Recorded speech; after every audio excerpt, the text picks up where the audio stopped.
보겠습니다.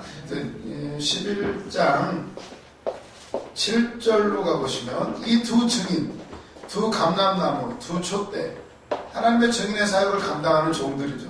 성령의 능력으로 권능을 행하고 우는 사자처럼 3km 달리는 원수들을 불로서 태워버리고 막 재앙을 마음대로 내려요. 하나님의 역사를 이루어가는 거예요.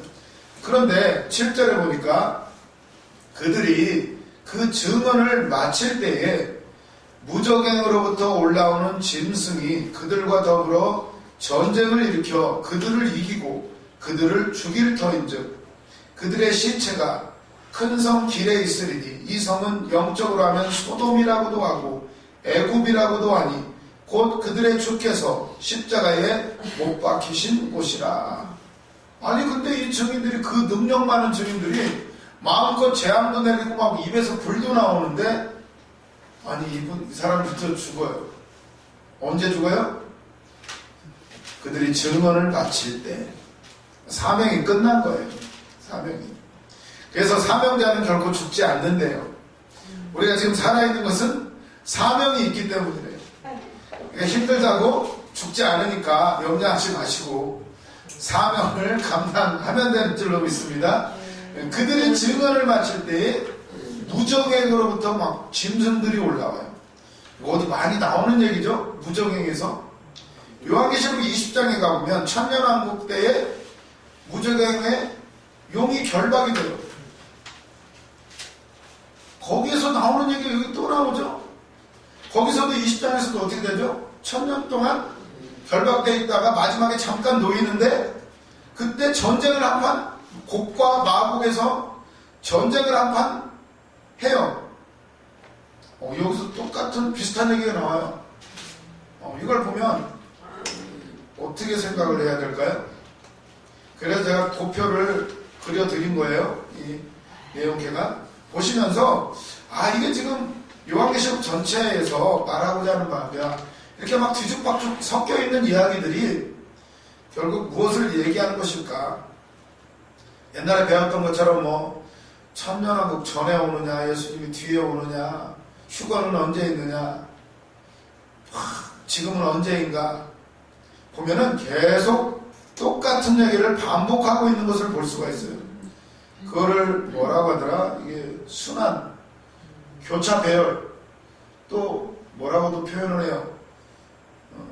여러 가지 표현을 하게 되는데, 그래서 보면 이런 것들을 유의해서 한번 읽어보세요. 보면은 계속 중간중간에 어떤 내용들이 갑자기 나오는 게 아니고 요한계시록 20장에만 무슨 뭐 무적행에서 올라오고 내려가고 이런 얘기가 있는 게 아니라 여기서도 지금 그들이 증언을 마칠 때에 무적행으로부터 올라오는 짐승이 그들과 더불어 전쟁을 일으켜 그들을 이기고 그들을 죽일 터인지. 이 증인은 결국 교회를 의미하게 돼요. 교회. 두 촛대, 두 증인, 교회가 성령의 능력으로 증인의 사역을 감당하는 교회들이 막 열심히 막 증거해요.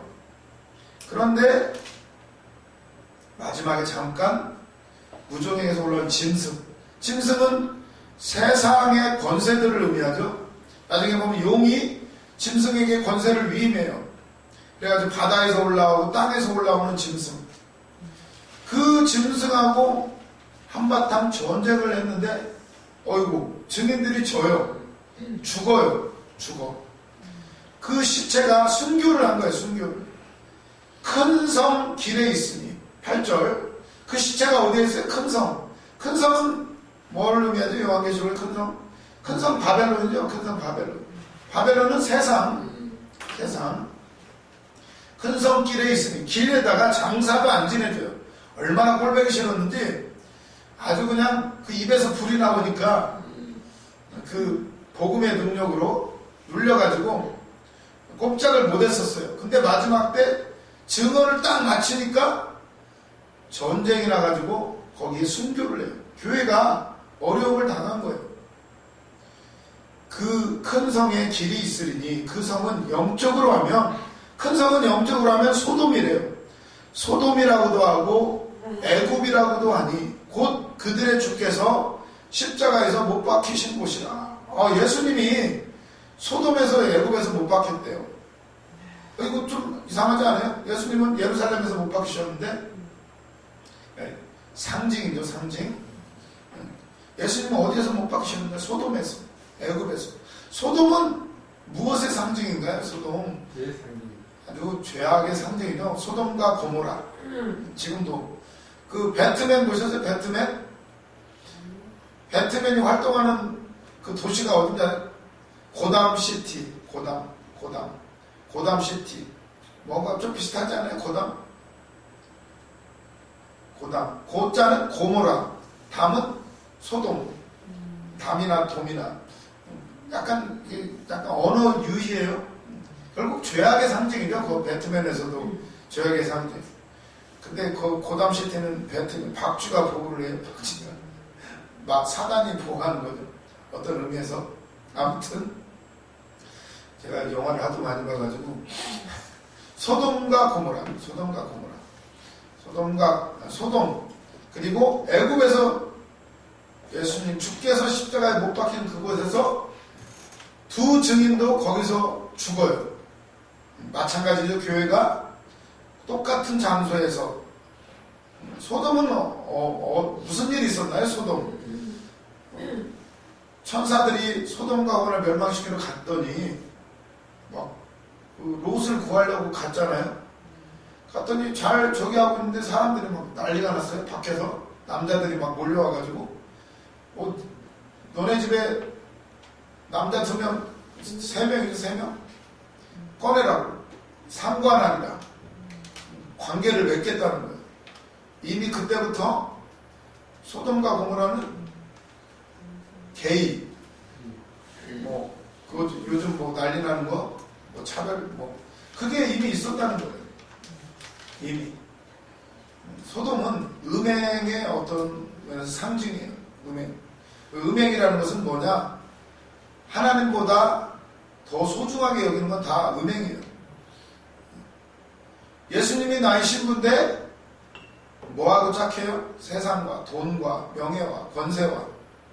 세상에 좋은 게 너무나 많아요. 막 텔레비만 틀면 그냥 시간 가는 줄 몰라요. 드라마가 얼마나 재밌는지 드라마 한 번 보면 끝까지 다 봐야 돼요. 월요일, 화, 수, 목, 금, 토. 요즘에는 주일날도 연속 드라마가 계속 있어요. 옛날에는 월화 드라마, 수목 드라마만 있었는데 지금은 주일까지 다 있어요. 한 번 보면 끝까지 봐야 돼요. 드라마가 눈물 빼게 만들어요. 눈물이 나와요. 교회에서 예배 드릴 때 눈물도 안 흘리는데 드라마 보면 막 눈물이 나요. 그거 보면서 막 회개를 하게 돼요. 야, 드라마를 봐도 이렇게 눈물이 나는데 나는 설교로 얼마나 많은 사람은 눈물을 뺐는가. 회개가 막 터져 나와야 되는데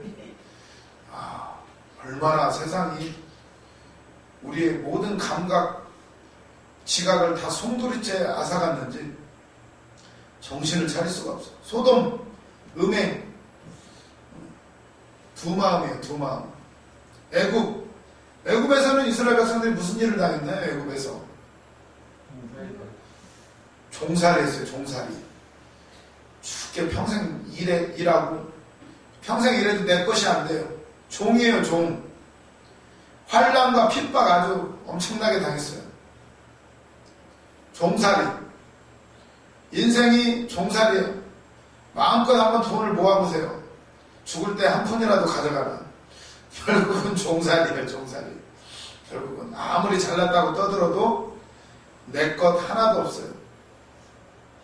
여기 보면 그 두 증인이 어디에서 죽었어요? 소돔과 애굽, 음행, 그리고 환난. 얼마나 고생해. 거기서 죽었어요. 9절에 보니까 백성들과 족속과 방언과 나라 중에서 사람들이 그 시체를 사흘 반 동안을 보며 무덤에 장사하지 못하게 하리로다. 장사 못 지나게 해요. 얼마나 이가 갈리는지 그 두 증인 때문에 이 소돔과 애굽이 마음대로 못한 거예요. 그러니까 막 죽으니까 시원해가지고 막 조롱하는 거죠. 땅바닥에다 놓고는 3일 반 동안 장사도 못 지내게 해요. 10절에 보니까 이 두 선지자가 땅에 사는 자들을 괴롭게 함으로, 아니 증언을 했는데, 천국을 증언하고 예수 그리스도를 증언하고 부활을 증언했는데 괴로웠대요. 얼마나 이 두 선지자가 땅에 사는 사람들을 괴롭혔대요. 우리 저기 충주에서는 우리 목사님 몇 명 두드러 팬대요. 말씀만 전했을 뿐인데 맨날 두드러 맞아서 아파 죽겠대요. 아니 말씀 전했는데 똑같아요. 두 선지자가 땅에 사는 사람들을 너무나 괴롭게 했대요. 아니 영생하라고 천국 가라고 증거했는데 괴로웠대요. 땅에 사는 사람들을 괴롭게 함으로 땅에 사는 자들이 그들의 죽음을 즐거워하고 기뻐하여 서로 예물을 보내리라 하더라. 서로 막 잘했다고 막 선물 보내고, 야 이제 신난다, 이제 마음껏 놀고 마시고 먹고 마시고 마음껏 할 수 있다는 거예요. 복음, 어쩌면 교회의 사명은 괴롭게 하는 거예요. 괴롭게 하는 거. 막 드러내고 귀신 드러내고 막 말씀으로 막 불로 막 다 태워버리잖아요. 이 증인들이 막 하늘문을 닫아버리고 비가 안 내리게 하고, 아니 비가 내려야 먹고 사는데, 이 두 증인이 한 일이 그거예요. 먹고 살기 힘들게 만들고, 아니 먹고 살기도 힘든데 기도하라는 거예요. 먹고 살기도 힘든데 선교하고 헌금 내고 하래요. 얼마나 괴로웠을까요? 돈 많이 벌어가지고 마음껏 살고 싶은데 막 성전 건축해야지, 선교해야지. 그러니까 막 신나가지고 막 서로 예물을 보내고 기뻐해요. 야 이제는 편하게 누가 나를 괴롭힐 사람도 없고, 기도하기 싫어 죽겠는데 그냥 작정 기도하라고 금식하라 그러고 막 신나가지고 서로 예물을 보내요. 그런데요 그게 끝이 아니에요. 3일 반 후에 11절 3일 반 후에 하나님께로부터 생기가 그들 속에 들어가매 그들이 발로 일어서니 구경하는 자들이 크게 두려워하더라. 깜짝 놀랐어. 신나가지고 야 이제 마음껏 살자 이랬는데 갑자기 벌떡 일어나요. 두려워해요. 사람들이 뭘 두려워할 거예요? 세상이 우리가 돈 많이 벌고 권세 많으면 두려워할까요? 안 두려워해요. 교회에 숫자 많은 거 안 두려워해요. 두려워하는 것은 말씀이에요. 똑바로 살아, 기도해, 성령 받아, 이거 두려워해요. 안 무서워해요. 세상이 우리 돈, 교회 건물 크게 지었다고 안 무서워해요. 막 다시 살아나요. 죽었는데 딱 섰더니 구경하는 사람들이 두려워해요. 그리고는 12절 하늘로부터 큰 음성이 있어 이리로 올라오라 함을 그들이 듣고 구름을 타고 하늘로 올라가니 그들의 원수들도 구경하더라. 원수들도 구경. 이게 어디 모습하고 비슷하네. 예수님이 승천하실 때 예수님의 제자들도 뻥하니 쳐다봤는데 성령 받기 전까지는 구경하더라. 13절 그때 큰 지진이 나서 성 10분의 1이 무너지고 지진에 죽은 사람이 7천이라. 그 남은 자들이 두려워하여 영광을 하늘의 하나님께 돌리더라. 둘째 화는 지나갔으나 보라 셋째 화가 속히 이르는도다. 증인들이 죽은 줄 알았는데 살아났어요. 그리고 하늘로 올라가요. 그래서 이걸 보고 어떤 사람은 휴거다 이게 이런 사람도 있어요. 근데 이게 지금 보면 반복이 돼요. 반복이. 나중에 또 20장에 가서 또 나오죠. 19장인가? 거기서 공중에서 혼인잔치를 하죠. 좀 눈치 빠른 사람은 이게 지금 요한계시록이 어떻게 써져 있는가를 계속 전체적으로 한번 보세요. 반복이 되고 있어요. 반복이. 두 증인이 올라가요. 원수들도 구경을 해요. 그리고 나서 그때 갑자기 큰 지진이 나요. 푹 하더니 성 10분의 1이 무너져요. 그리고 지진에 죽은 사람이 7,000명이에요. 그리고 7,000명만 죽고 나머지는 다 두려워하고 영광을 하늘에 하나님께 돌리더라고. 회개를 조금 회개를 하고 있어요. 지금 하나님께 영광을 돌려요. 성 10분의 1이 무너졌대요. 아니 다 무너지지 왜 10분의 1만 무너졌는지. 10분의 1은 의미가 있대요. 10분의 1은 10분의 1은 성경에서 11조가 있죠. 11조. 왜 11조는 왜 드리죠? 그거는 하나님 거니까. 원래 전부 다 하나님 거지만 나는 이 재물을 하나님의 소유로 인정하고 나는 맡아서 관리할 뿐입니다. 그 증거로 믿음의 고백으로 10분의 1을 드리는 거예요. 근데 이 10분의 1이 그래서 이 10분의 1이라는 것은 의미가 있대요. 의미가 11조의 의미. 결국 남은 자 끝까지 살아남은 자 의인 뭐 이런 의미가 있대요. 이런 의미가 있는데 근데 보세요. 증인들이 죽고 살아나서 부활해서 하늘로 올라가는 모습을 보고 성의 10분의 1이 무너지고 그리고 지진에 깔려 죽은 사람이 7,000명이에요. 7,000명. 그리고 나머지는 회개를 해요. 뭔가 좀 이상한 점이 없으세요?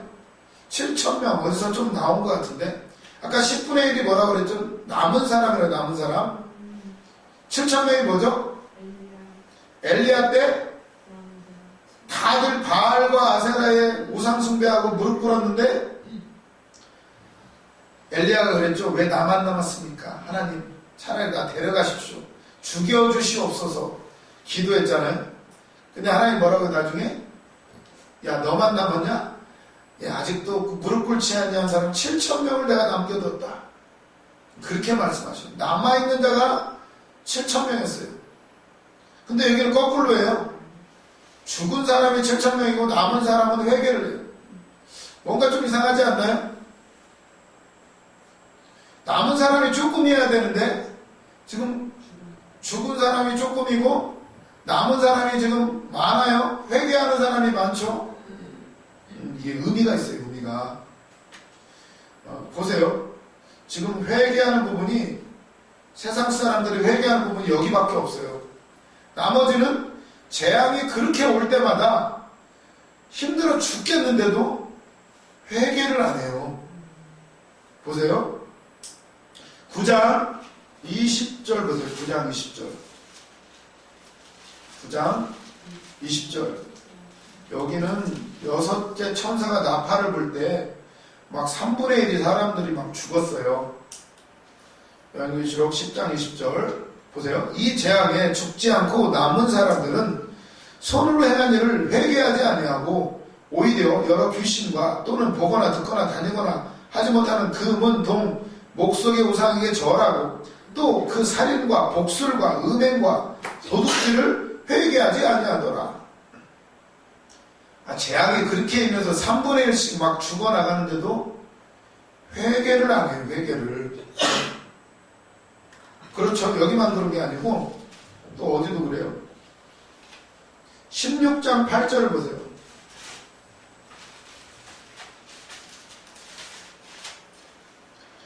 16장 8절. 넷째 천사가 그 대접을 해에 쏟음에 해가 권세를 받아 불로 사람들을 태우니 사람들이 크게 태움에 태워진지라.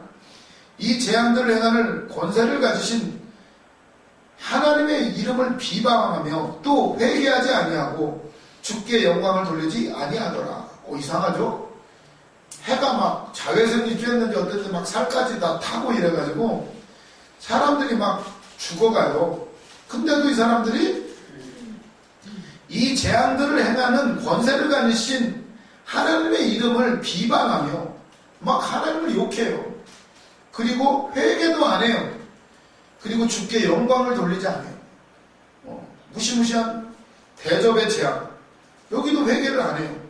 그리고 16장 10절 보시면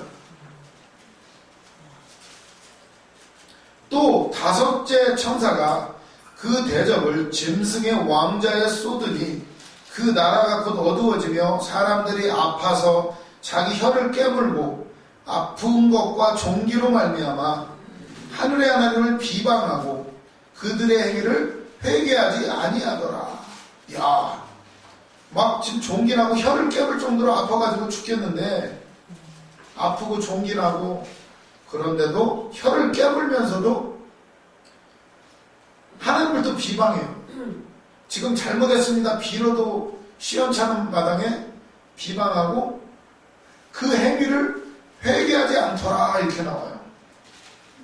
재앙이, 무시무시한 재앙이 내리고 있는데, 그런데 신기한 것은 지금 여기 두 증인이 증언을 하다가 죽었다가 살아나서 하늘로 올라가고 막 지진이 나서 성이 10분의 1이 무너지고 7,000명이 죽고 막 이럴 때 남은 사람들이 회개를 해요. 하나님께 영광을 돌려요. 왜 이걸 기록해놨을까요? 다른 데서는 재앙이 그렇게 임하는데도 회개를 안 해요. 회개를 막 하나님만 비방해요. 그래갖고 날 죽여라 차라리, 왜 하나님이 어디 계시냐 막 이래요. 그러는데 증인이 외쳤잖아요. 회개하라, 천국이 가까웠느니라. 천국이 있습니다, 지옥이 있습니다. 며칠 동안 외쳤죠? 1260일 예언을 하고 외치고 그러다가 증언을 마칠 때 무저강에서 올라오는 짐승 때문에 전쟁 중에 죽었어요. 그래서 좋다고 막 잘 죽었다고 그러는데 갑자기 살아나면 생기가 들어가가지고 그리고 하늘로 슉 올라가요. 그 모습을 보고는 회개를 해요. 이걸 보면서 증인의 사역이 그만큼 중요하다는 거예요. 사람들은 세상에 재앙이 임하는 거, 코로나 이거 보고 깨닫지 못해요. 그게 왜 일어나는지 몰라요. 그냥 그런가 보다, 중국에서 그랬다느니 누가 그랬다느니 서로 탓을 해요. 중국에서 그러는 또 한국에서 또 들어왔대. 또 막 서로 탓을 하고 막 이래요. 회개 안 해요. 모르니까. 왜 일어났는지, 왜 이런 일인지, 성경에 이런 재앙이 이미 선포되어 있는지조차도 몰라요. 그냥 그런가 보다, 말세인가 보다. 그러니까 막 더 정치로 다니고 더 우상숭배하러 다니고 어떻게 해야 되는지 막 갈팡질팡해요. 그런데 증인이 외치니까 어떻게 해요? 7,000명만 죽고 남은 사람들 회개. 남은 자들이 두려워하여 영광을 하늘의 하나님께 돌리더라. 이게 진짜 완벽한 회개가 이루어졌는지 알 수는 없지만 하나님께 영광을 돌려요. 알아요. 증인들이 외쳤으니까. 큰일 났습니다. 심판이 임합니다. 빨리 회개하십시오. 천국 가야 됩니다, 여러분들. 외쳤더니 결국 그 열매를 맺어요. 그래서 이렇게 우리의 이 전도, 우리 선교 사역이 이렇게 중요하다는 거예요. 하나님이 사람을 통해서 일하셔요. 천사가 아무리 재앙을 보내도 그걸 보고 깨닫는 사람은 없어요. 그런데 먼저 만난 자들, 믿음의 사람들이 외칠 때에 힘 없는 것 같지만 나중에 결국은 그 끝에는 열매를 맺는 것을 믿으시기를 바랍니다. 그래서 이게 지금 어디 부분에 위치해요? 도표를 보시면 이게 지금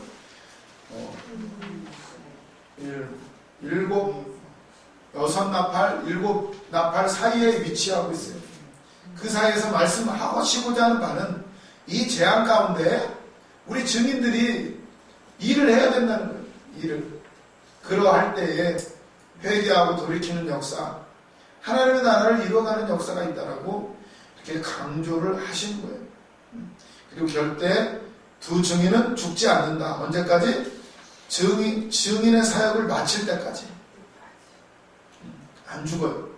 그러니까 걱정 말고 증인의 사역 죽도록 감당하시기를 바랍니다.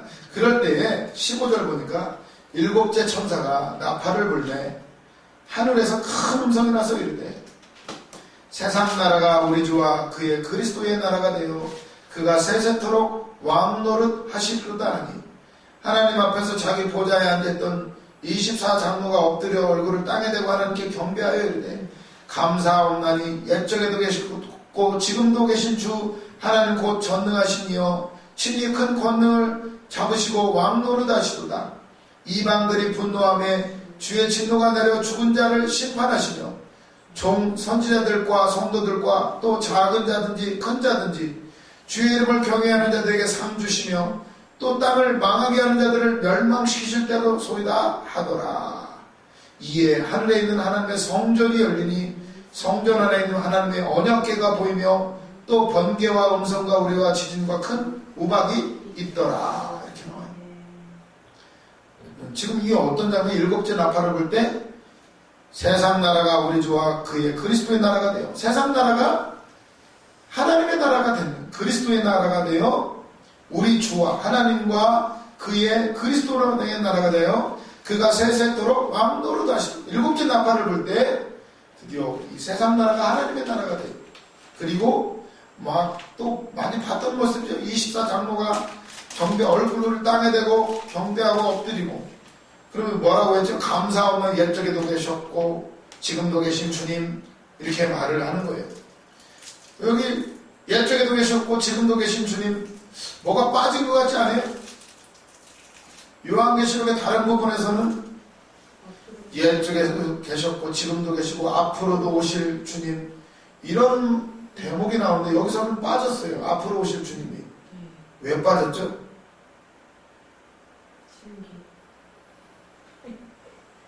아니 딴 데서는 앞으로도 오실 옛적에도 계셨고 지금도 계시고 앞으로 오실 주님 이랬는데 여기서는 앞으로 오실 주님이 빠졌어요. 왜 그랬을까요?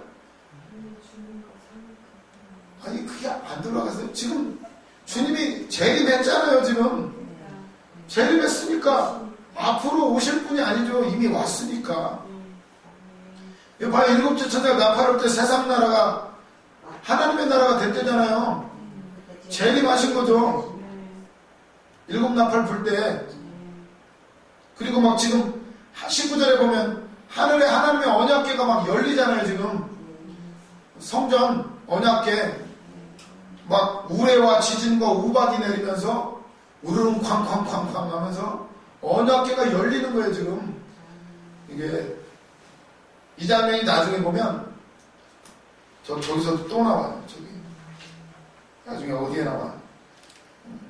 15장에도 나와요. 증거 장막 성전이 열려요. 그래야 이만희가 어디서 나와요? 증거 장막 성전이라는 그런 애들이 있어요. 그런 이단들. 그거 배워가지고 이만희가 거기다 조금 더 덧붙여가지고 짜집기 해가지고 만든 게 이제 신천지예요. 신천지. 증거 장막 성전이라고.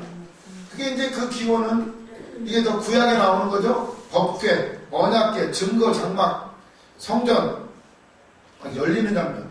이게 지금 보면 계속 중복이 되고 있어요. 중복이. 또 보여주고 또 보여주고 또 보여주고. 이렇게 보시면 아주 요한계시록을 보면서 너무 사건이나 어떤 시간에 집중하는 게 아니라 지금 어떤 그림을 보여주고 계시는구나. 하늘도 보여주고 땅도 보여주고 이 땅에서는 비록 힘들지만 지금 우리는 어떠한 사람들이고 앞으로 어떤 일이 있을 것이고 지금 일어나는 일들은 무엇인지에 대해서 우리에게 눈을 열어주시는 거예요. 너무 막 세세한 거에 집중하면 큰 그림을 놓치게 돼요. 그걸 항상 생각하시면서 읽으시면은 아주 좋을 거예요. 그래서 보면 두 주민이 죽고 나서 일곱 나팔이 부러지죠. 두 주민이 죽고 다시 부활해서 하늘로 올라가고 나서 일곱 나팔이 부러지고 재림이 이루어지게 돼요. 그래서 어떤 사람은 환란 전에 휴거가 있다 이렇게 말하는 거예요. 이런 부분들을 보고서 중복이 되니까. 근데 이 시기에 하늘로 올라가서 뭐 하나요? 혼인잔치로 혼인잔치. 뭐 이렇게도 볼 수 있고 저렇게도 해석을 할 수가 있어요. 그래서 뭐 전천연설, 후천연설, 부천연설 다 근거는 있어요. 근거는 있는데 성경은 딱 부러지게 아니 하나님이 다 아실 텐데 우리가 이렇게 혼란스러워 하실 거 아실 텐데 성경은 좀 아리까리하게 해놨어요. 왜 그럴까요? 중심은 그게 아니니까. 중심은 예수 그리스도. 우리에게는 도적같이 임하지 않아요. 우리는 항상 낮이니까 낮. 빛에 거하니까. 도둑은 밤에 와요. 밤에. 근데 우리는 항상 낮에 있대요. 낮에. 고린도서 5장에 나오죠. 고린도전서 5장에 아까 읽었죠. 그걸 생각하시면서 이렇게 마무리하고 7째 나팔까지 이렇게 마치게 돼요.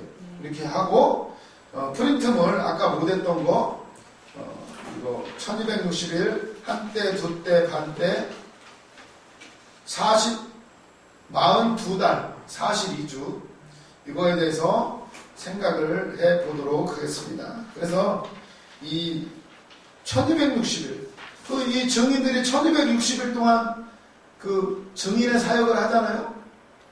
그리고 성전 아까 측량을 하는 성전 바깥쪽을 측량하지 말라고 이방인들에게 42달 동안 짓밟힌대요. 그런 얘기가 나오죠. 아침에 뭐라고 그랬죠? 한때 두때 반때는 예수님과 초림과 재림 사이에 있는 기간이라고 얘기를 했어요. 아까 다 나눴죠. 근데 보면은 다니엘서 12장 11절을 보시면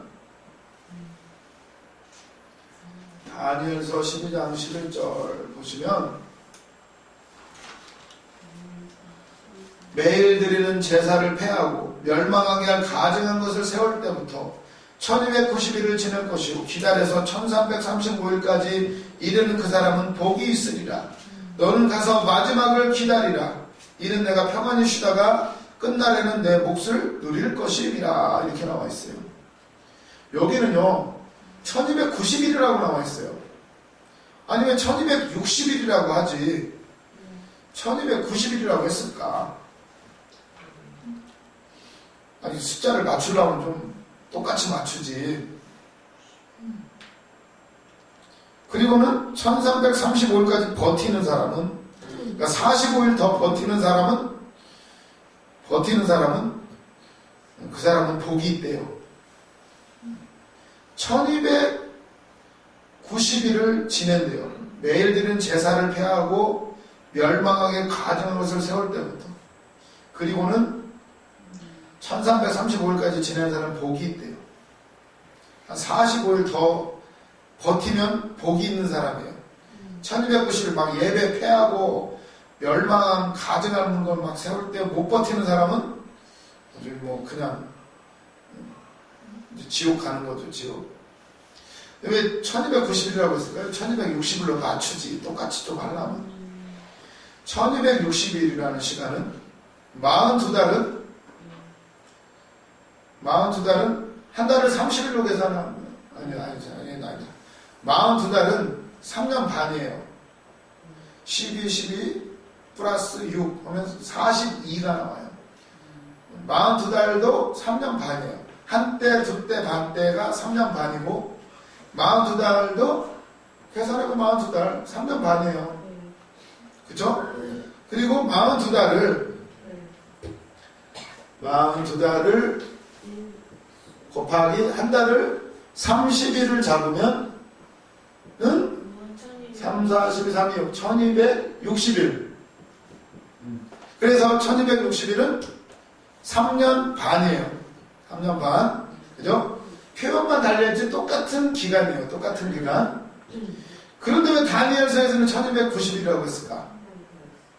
왜 30일의 차이가 나죠? 한 달이 더 차이가 나요. 뭐 여러 가지 뭐 해석을 할 수가 있겠지만 이렇대요. 요한계시록은 유대 달력에 따랐고요. 유대 달력에 따르면 한 달을 30일로 치고 1260일. 다니엘서는 어떤 달력을 썼냐? 다니엘은 어디에 가 있죠? 바벨론 다사제국에 가 있어요. 그래서 바벨론 달력을 썼다는 거예요. 바벨론 달력.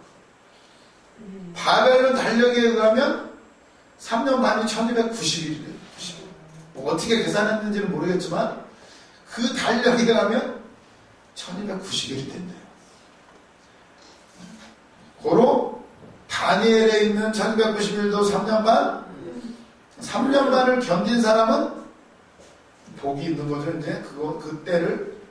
그래서 일단 이것도 알아두시고 금방 끝낼게요. 이제 여기까지. 자, 그래서 보면은 도표로 정리를 해놨죠. 프린트물 보시면 요한계시록 11장에서 나오는 게 42달이 나와요. 42달. 성전 밖 마당과 거룩한 성이 이방인에게 짓밟히도록 허용되는 기간이에요.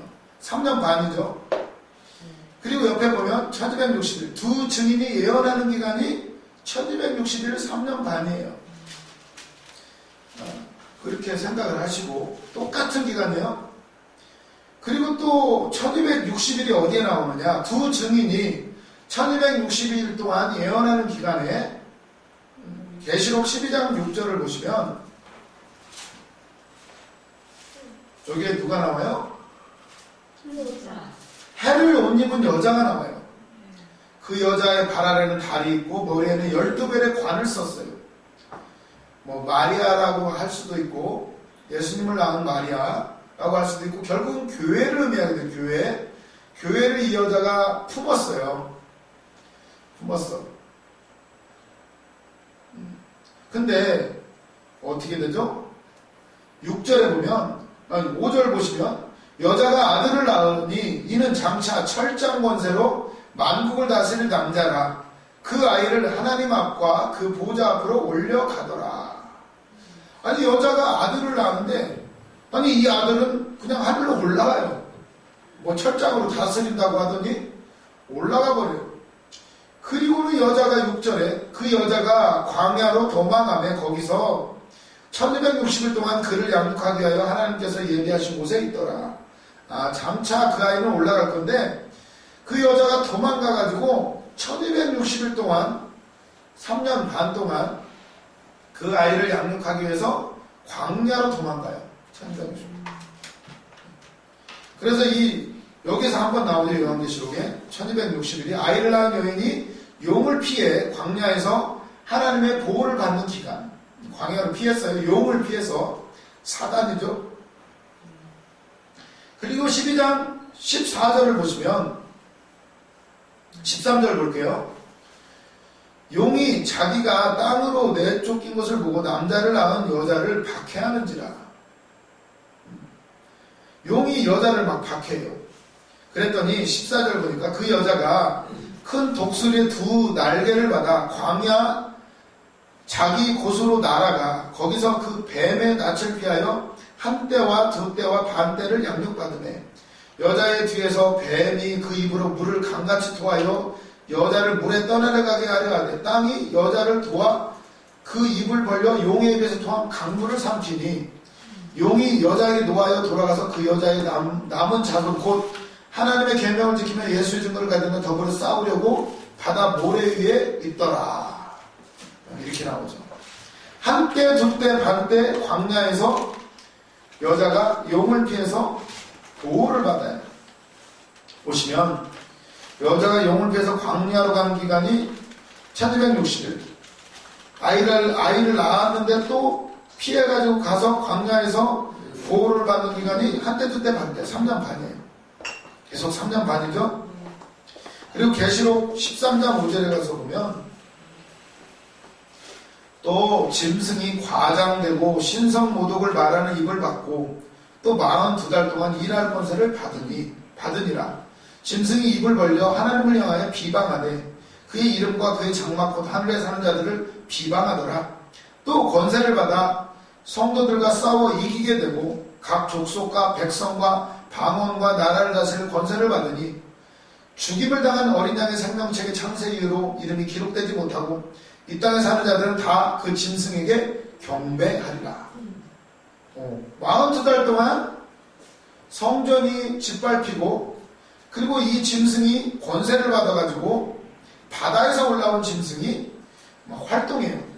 교회를 핍박하고 일할 권세를 받아가지고 하나님을 비방하고 신성 모독하고 지금 그러고 있죠. 예수 믿기 얼마나 뭐 다원주의다, WCC다, 뭐 예수만 믿어야 뭐 천국 가냐, 다 된다. 막 이상한 얘기들을 많이 해요. 이게 맞다, 저게 맞다, 2단도 많고 3단도 많고.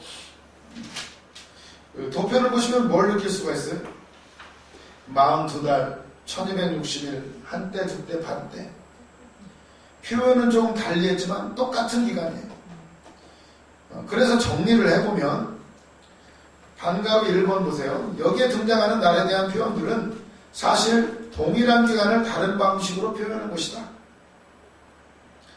2번 한때, 두때, 반때는 연수로 표현한 것이다. 즉 3년 반을 말하며 3년 반을 달수로 계산하면 42달, 42달을 한 달에 30일로 계산하면 1260일이 된다. 3번 그래서 정리를 하자면 이렇게 되는 거예요. 이 기간 동안에 어떤 일들이 있나요? 이 동일한 기간에 성전 방마당은 이방인들에게 짓밟히게 될 것이고 동시에 여인이 용에게 핍박을 받으나 보호되는 기간이고 또 이 기간 두 증인은 날마다 증언을 하는 기간이고 또한 짐승이 활동하면서 성도들을 박해하는 기간이고 세상을 또 다스리는 기간이에요. 이 기간은 언젠가요? 지금이에요. 지금. 그래서 마지막으로 2번 반가를 보시면 이렇게 3년 반, 42달, 1260일로 표현된 기간은 모두 다니엘이 말한 한때, 두때, 반때를 다양하게 묘사하는 기간으로서 예수님의 초림과 재림 사이에 있는 종말을 기간을 의미한다. 이렇게 결론을 짓게 될 수가 있어요. 여기저기 흩어져 있어서 따로따로 읽을 때는 이게 도대체 뭘 의미할까를 고민하게 되는데 여기저기 다 종합을 해보면 똑같은 얘기를 하고 있는 거예요. 결국 예수님의 초림으로 종말이 시작이 되었고 예수님의 재림으로 종말이 완성이 돼요. 그 어딘가에 우리는 지금 있어요.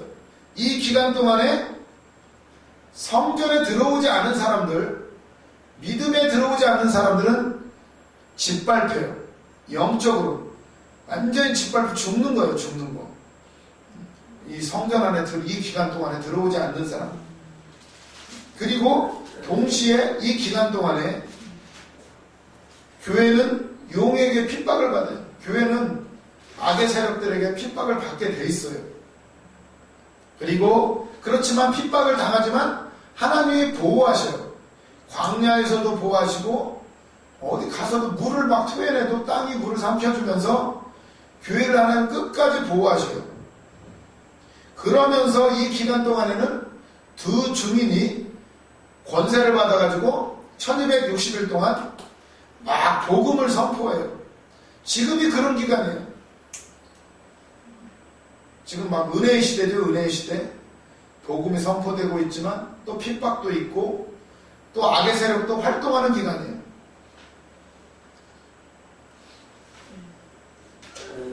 그리고 짐승, 세상이 활동하는 기간이에요. 세상 나라들의 목적은 사실 알고 들어가 보면 교회를, 성도들을 박해하는 거예요. 정책들을 보세요. 어떻게든 교회를 힘들게 하려고 그러죠. 잠깐 동안만 그랬지 사실 알고 보면 어떻게든 우리의 믿음을 방해하려고 그래요. 지금은 아주 풍족한 시대예요. 풍족한 시대. 이게 오히려 또 방해예요. 세상이 너무 편하니까.